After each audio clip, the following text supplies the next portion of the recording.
Maka kembali lagi bersama kami di DG Finansial.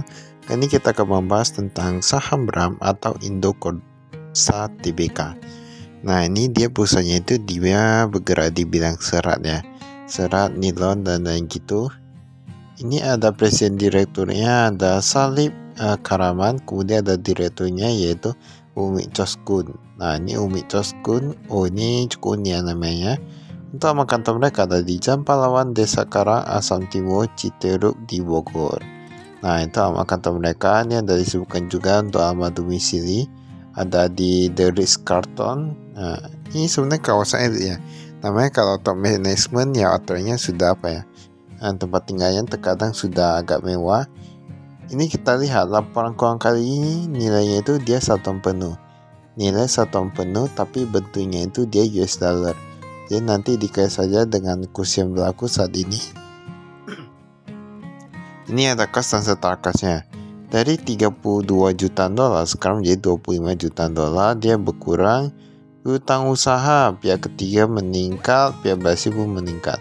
Tapi kalau kita lihat di sini persediaan dia menurunnya dari 41,7 juta dolar menjadi 40,8 juta dolar. Berarti berkurang sekitar 900-an juta dolar. Bukan.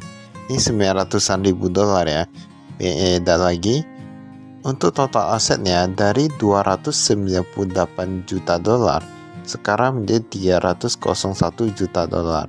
Berarti dia meningkat kurang lebih sekitar 2 jutaan dolar. Ini setidaknya ada peningkatannya. 2 jutaan dolar dikait saja dan 15 ribuan, anggap saja 30 miliaran ya. Berarti ada peningkatan ya untuk yang asetnya 30 miliaran. Di sini dikatakan juga ini untuk total hutangnya. Kita lihat total hutang jangka pendek dari 58 jutaan dolar sekarang menjadi 53 jutaan dolar. Berarti dia sudah berkurang ya, dan ini sangat beda jauh dengan yang jangka panjang. Biasa banyak sekali perusahaan yang jangka panjang ini cukup banyak, tapi ini kayaknya agak dikit ya. Kalau kita di sini, bahkan untuk yang jangka pendek ini lebih banyak. Untuk total hutangnya dia ikut berkurang juga. Dari 72,8 jutaan dolar sekarang menjadi 67,48 jutaan dolar. Nah, 67,4 jutaan dolar ini berkurang cukup banyak juga ya. Apalagi kalau kita lihat tadi ini ekuitasnya dia bertambah ya. Ekuitas bertambah, liabilitas atau hutang menurun. Nah, ini ada hal yang cukup bagus. Pendapatan bersih, dia berkurang dari 192 jutaan dolar sekarang menjadi 180 jutaan dolar. Nah, ini jika dilihat dari sini, beban pokok ini bahkan berkurang juga ya. Ini beban pokok berkurang. Saya menurut kami kalau beban pokok berkurang berarti perlu hati-hati sih. Ini beban penjualan, dia meningkat. Padahal penjualannya menurun, bebannya meningkat. Nah, ini yang perlu kita ketahui. Biaya keuangan pun, biaya keuangan menurun ya, masih oke. Labanya, nah kemarin ini sebenarnya ibaratnya mengalami penurunan ya kalau kita di sini. Ya sedikit mengalami penurunan, tapi nanti kita lihat gimana dalam kuartal selanjutnya. Dan jika dia dari harga sahamnya ini termasuk mahal loh. Ini harga sahamnya agak cukup mahal.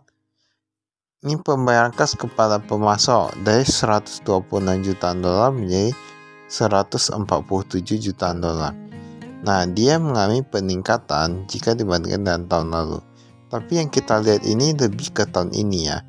Jika kita lihat persediaannya sudah berkurang, kemudian dia pendapatan yang berkurang, nah itu udah tahu-tahu sendiri. Apalagi kalau kita lihat tadi, yang sebenarnya masalahnya itu bukan di penjualan aja sih, kan di bebannya juga sih. Ibaratnya mengapa ketika penjualannya menurun, dia bebannya itu malah meningkat. Nah, itu perlu diselidiki. Dan tadi kita lihat ini dia kok pemegang sahamnya yang 2023 ya. Ya kok bukan 2024, dan di sini pun ada perubahan manajemennya. Kalau kita lihat di sini kayak presidirnya dari Omur, nah berubah diganti. Ini pada tanggal 30 September.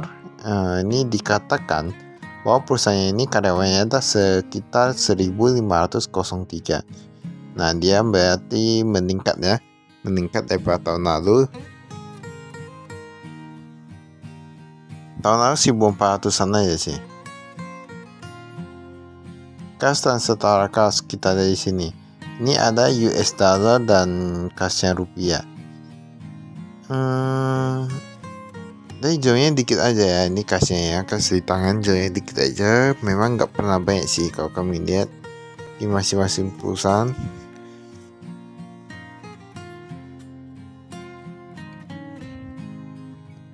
Nah, ini yang di bank US dollar.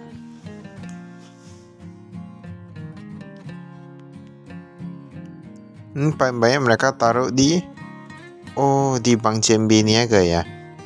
Dari dulu memang bank CMB Niaga, tapi ini ada taruh di bank QNB saat ini. Nah, ini ada apa dengan bank QNB? Apa bunga yang lebih tinggi atau gimana? Tapi kalau untuk bank QNB ya, kami agak cukup jarang melihat ada perusahaan yang taruh di bank QNB. Tapi ini dia taruh di bank QNB agak cukup banyak ya untuk uangnya itu.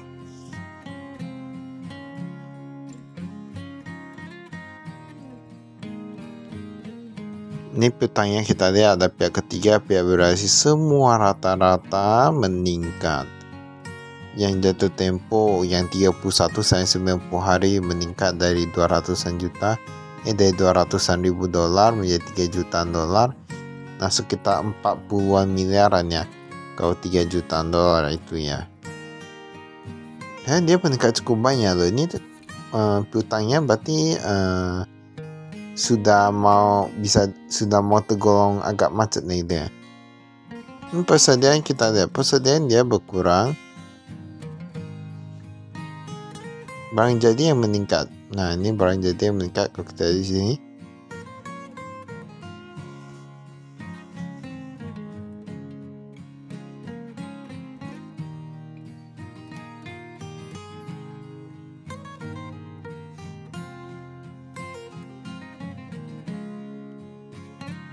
Ini aset tetapnya. Aset tetap jika lihat dari sini ini gak ada penambahan nih. Bahkan ada pengurangan. Ada pengurangan ya. Tapi di mereka masih ada reklasifikasi. Aset tetap itu gimana ya? Mereka kan tetap ada mengalami penyusutan. Kita perlu lihat mereka perusahaannya itu taruh berapa persen penyusutannya.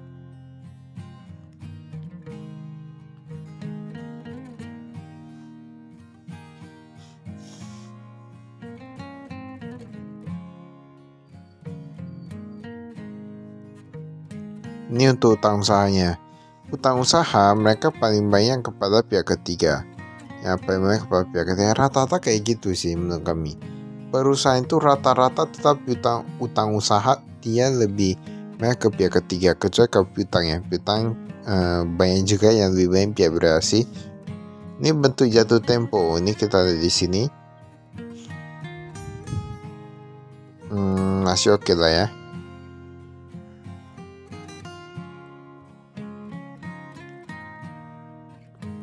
Nah, ini nih yang perlu diwaspadai. Mereka utangnya itu paling banyak dalam US dollar. Apalagi kalau kita lihat saat ini US dollar terus mengalami peningkatannya semenjak Donald Trump jadi presiden. Dan menurut kami perusahaan-perusahaan yang punya utang dalam US dollar bagusan nggak gitu apa sih. Maksudnya berhati-hati lah dalam mengelola keuangan. Karena kita gak ada yang tahu, apalagi saat ini banyak ya peperangan. Jadi gak pernah ada yang tahu apakah perang dunia ketiga akan terjadi atau enggak. Pada tanggal 30 September 2024 dan 2023. Nah, ini yang disebutkan tadi pemegang sahamnya itu pendapatan bersih. Sekarang kita dari sini. Pendapatan bersih mereka yang lokal itu dia berkurang. Yang lokal berkurang, kemudian yang ekspor bertambah. Untung saja ada ekspor ya. Kalau enggak, nah itu gimana tuh?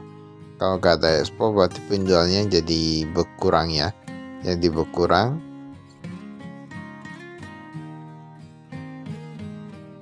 Nah, ini kita penjualan yang dilakukan oleh pihak berasi sebesar 8,74 dan 3,98. Ini beban pokok penjualnya. Nah, ini bisa ada di sini ya. Persediaan barang jadi. Ini beban penjualnya. Beban penjualnya itu paling banyak di biaya ekspor. Nah, ibaratnya kayak gini. Tapi kita lihat yang ekspornya itu dia meningkat, pendapatan ekspor dia meningkat, tapi sekarang ini beban ekspor dia yang buat bahan pokoknya jadi meningkat ya. Berarti mereka kayaknya lebih menguntungkan kalau yang di lokal ya. Jadi beban ekspornya itu bisa dia berkurang. Ini gaji dan tunjangan bahkan berkurang. Nah, ini kita di sini gaji dan tunjangan berkurang.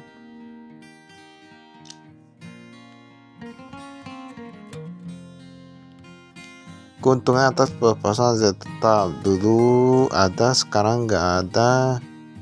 Ini yang lain-lain jadi nggak ada.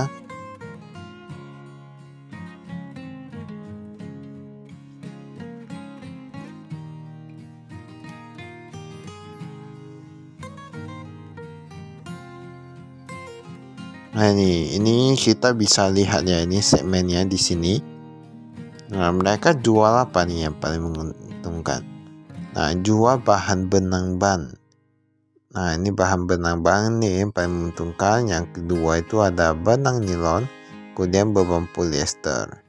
Ini 20 jutaan dolar, 5 jutaan dolar, 2 jutaan dolar. Kita lihat ya, ini kan yang 2024. Nanti kita lihat nih yang 2023 itu gimana ya. Dan kalau kita lihat di sini, ini pendapatannya ini kayaknya yang paling persentase paling menguntungkan itu kayaknya yang di bank nilon ya. Ibaratnya dia penjualnya itu 7 jutaan dolar, tapi hasil segmennya bisa sekitar 2 jutaan dolar. Baiklah, tuh saya kami sekian, terima kasih, saya investasi.